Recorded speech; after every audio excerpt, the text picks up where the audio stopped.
I now give the floor to distinguished representative of Argentina to introduce an address by the head of state. Muchas gracias, señor. Thank you very much, Mr. President.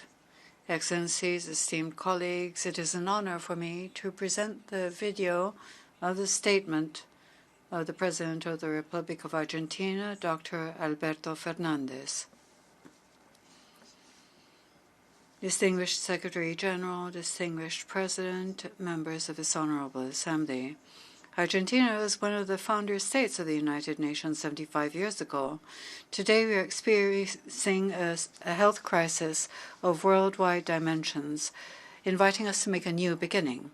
Pope Francis called on all of us, especially the leaders who have come together at this opportunity, to think about how to emerge from this crisis better and not worse. Inspired by his preaching and his example, I come to ratify a call to the entire world to recreate multilateralism based on our solidarity. It is not time to globalize indifference, but rather to make solidarity global in many dimensions. This pandemic has shown us to be weak. It has recreated the need to build bridges between people, nations, and regions. If we are able to build artificial ventilators using parts and knowledge from different regions of the planet, we have to be able to dream of and build ventilators which are not artificial for the post-pandemic era. If we are putting together the efforts of doctors, researchers, investors, and scientific systems across the planet to discover a vaccine to prevent COVID-19, we have to be able to dream and build a vaccine against social injustice, environmental predators, and discrimination in all its forms. This spirit of solidarity is what my government has given priority to since it came into place, because nobody can get out alone from the pandemic or from poverty. This is why, from the very beginning of the pandemic, Argentina gave priority to safeguarding the life and care of the most vulnerable, implementing a series of emergency measures which made it possible to avoid the collapse of the health system and mitigate the immediate consequences of the pandemic. Immediate relief was given to families and companies through many measures with a present and active state. In this same spirit of solidarity, we believe that the vaccine produced to prevent the disease that we are suffering from today must be a global public good, accessible to all nations in an equitable fashion. We support the resolutions adopted in this regard by the General Assembly, and we have put our capacity at everybody's disposal for the research and production of vaccine. My objective, or rather the government has as its objective to put Argentina on its feet again, and together we can put the world on its feet again. This calls for us to recognize the importance of balance. Balance is reestablishing the priorities of the multilateral system, beginning with the last to reach everybody. We must be the architects of a new common house. Before the onset of the pandemic, the need of reforming the Security Council of the United Nations was raised. There are agreements on rehabilitating the World Trade Organization. Mention was made of the crisis of the Bretton Woods institutions, which had shown its limitations to respond to the financial crisis of 2008-2009. And all of these are parts of the post-war multilateral architecture. The pandemic also has created a crisis in the classic metrics to determine access to resources for development. Indicators usually used to classify the needs of countries, such as per capita income, do not take into account the inequalities and diverse realities that exist within a single country. We also rendered the work that millions of people do invisible, especially the work of women, with their contributions to domestic labor and unpaid care work. It is also indispensable to review the way in which we see cooperation, adopting a multidimensional perspective that goes beyond per capita income to determine eligibility criteria in order to receive official development aid. Over 60% of poor people live in middle-income countries. If we do not respond to these countries with solidarity, with the understanding that true progress is built with everybody included, it will be difficult for us to make decisive progress towards the SDGs.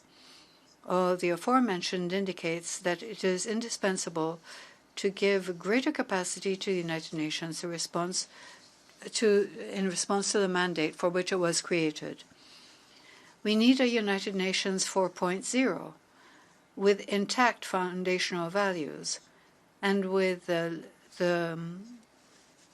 intelligence to incorporate the immense technological changes that are underway to make them more humane, more democratic, and more socially inclusive. All of this marks a need for a deep consideration that goes beyond the response given to the pandemic. The way out of the pandemic and towards the 2030 Agenda's objectives calls for the promotion of economic, industrial, and social policies oriented to structurally changing our economies. The commitment with the environmental agenda calls for a major provision of financial resources, capacity building, and technology transfer by developed countries in the light of the principle of common but differentiated responsibilities. Our country is committed to an agenda of fair transition towards comprehensive sustainable development. This fair transition refers to its gradual nature, the strengthening of productivity and competitivity of the economy, and the creation of jobs. We are convinced that we need a collective commitment to achieve the prompt, effective implementation of the Paris Agreement. Nobody can emerge safely from a planet which sets itself on fire, floods itself, or poisons itself. In this global context, toxic irresponsible external debt with speculative ends is another wave of backwardness and underdevelopment. Argentina was able to achieve an important agreement with almost all of its external private creditors, becoming one of the first countries in responding to the challenge of debt restructuring within the framework of the pandemic. The support of the international community, including several of the countries present here, like the private sector, civil society, and the international academic community, has been key to recover sustainability of our public debt. Negotiations with the IMF will be faced in the same way, responsibly, respecting the commitments made, whilst at the same time avoiding endangering the conditions which make it possible to reactivate the economy and building an inclusive, sustainable path to development. A little over 5 years ago, on September 10, 2015, this General Assembly approved Resolution 69/319 on basic principles of the process of restructuring sovereign debt. The position of the General Assembly created a precedent for the governance of international finance and the recognition of sovereign economic rights when faced with abusive, extortionate behavior. The purpose of this was to give debt restructuring processes rationality and predictability based on good faith, transparency, fair treatment, sovereign immunity of jurisdiction and execution, legitimacy, sustainability, and restructuring through a majority. We call on the international community to continue seeking new multilateral alternatives, facilitating orderly restructuring of debt, and ensuring greater availability of resources to apply public policy to respond to the pandemic and to support inclusive growth. No country can pay its debt whilst leaving its people without health, without education, without security, or without the ability to grow. It is also equitable to give priority to human rights above everything else. The promotion and protection of human rights is indeed a fundamental policy of the Argentine state and has been since 1983. This decision has translated into the ratification and giving a constitutional level to all international human rights instruments that are currently in force, and our active participation in the universal and regional system. The flags of memory, truth, and justice guide the institutions of our democracy, as well as respect for diversity and inclusion. The post-pandemic world can exacerbate the severe crisis of refugees and displaced people which the planet is facing, and which is facing our region as well. The response must be to promote and guarantee the human rights of migrants. As never before, our human condition calls us to act in solidarity. We cannot remain passive faced with sanctions which create economic blockades which only strangle people in the midst of this humanitarian crisis. The fight against all forms of discrimination and the commitment to the rights of vulnerable or historically discriminated people and groups is part of this policy of the Argentine state, which takes its shape as the many initiatives which Argentina supports and leads. The global crisis triggered by COVID-19 has also highlighted the severe lack of gender equality. For our society, achieving substantive equality between men and women is a priority and a central pillar of Argentine democracy. My government is committed to this, and for this reason, for the first time in history, we have created the Ministry of Women, Gender and Diversity, as well as a national cabinet to have cross-cutting gender policies.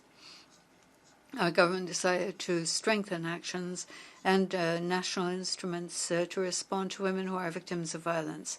At the same time, we have implemented a gender focus in measures for social and workplace protection, and we have promoted co-responsibility and fair distribution of unpaid domestic work.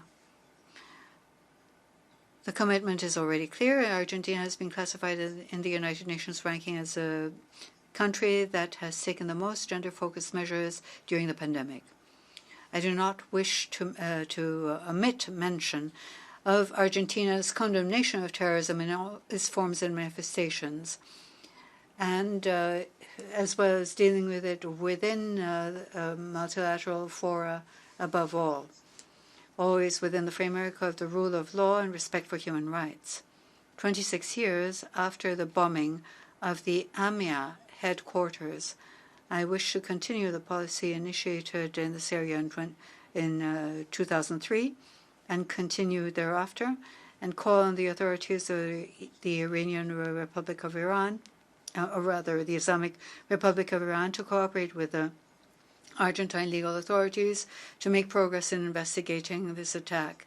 We also call on the international community to respond to the requests in Interpol's red notices to report the possible presence of an accused in their territories, something which Argentina has never stopped calling for. To conclude, I wish to reaffirm the legitimate inherent rights of sovereignty of the Argentine Republic over the Malvinas, South Georgia, and South Sandwich Islands, and the surrounding maritime areas. These are an integral part of Argentina's national territory, and they have been legitimately occupied by the United Kingdom for more than 187 years. This year marks the 55th year since the adoption of Resolution 2065. on the question of the Malvinas Islands, which called on Argentina and the United Nations to maintain negotiations, making it possible to reach a peaceful, permanent solution to this sovereignty dispute. This request has remained current. Indeed, it has been renewed on multiple occasions, most recently by the adoption by consensus of a new resolution on the question by the Special Committee on Decolonization last August 5. The United Kingdom continues with its attitude of ignoring the call to renew negotiations on the territorial dispute, and it has aggravated it by calls for illegal unilateral exploitation of the renewable and non-renewable natural resources in the area, which is counter to Resolution 31/49 of the General Assembly. The United Kingdom also insists on the unjustified massive military presence in the Malvinas, which only brings tension to a region which is characterized by being peaceful and one of international cooperation. We have called on the Secretary General to renew his efforts in the Good Office's mission that was entrusted to him by this organization. We trust that this mission will be of great assistance so that we can comply with the provisions of the decisions of the international community. I wish to say goodbye to this Honorable Assembly by calling for us to avail this historical opportunity to come together as a society to respond to an unprecedented crisis. The coronavirus pandemic has taken the lives of more than 1 million people, and its painful aftermath is emerging in greater poverty, greater hunger, and inequality, putting us all to the test once again. I hope that solidarity, dialogue, and cooperation between nations, as we once were able to do, will continue to be the path to respond to the challenges facing humanity. Thank you very much.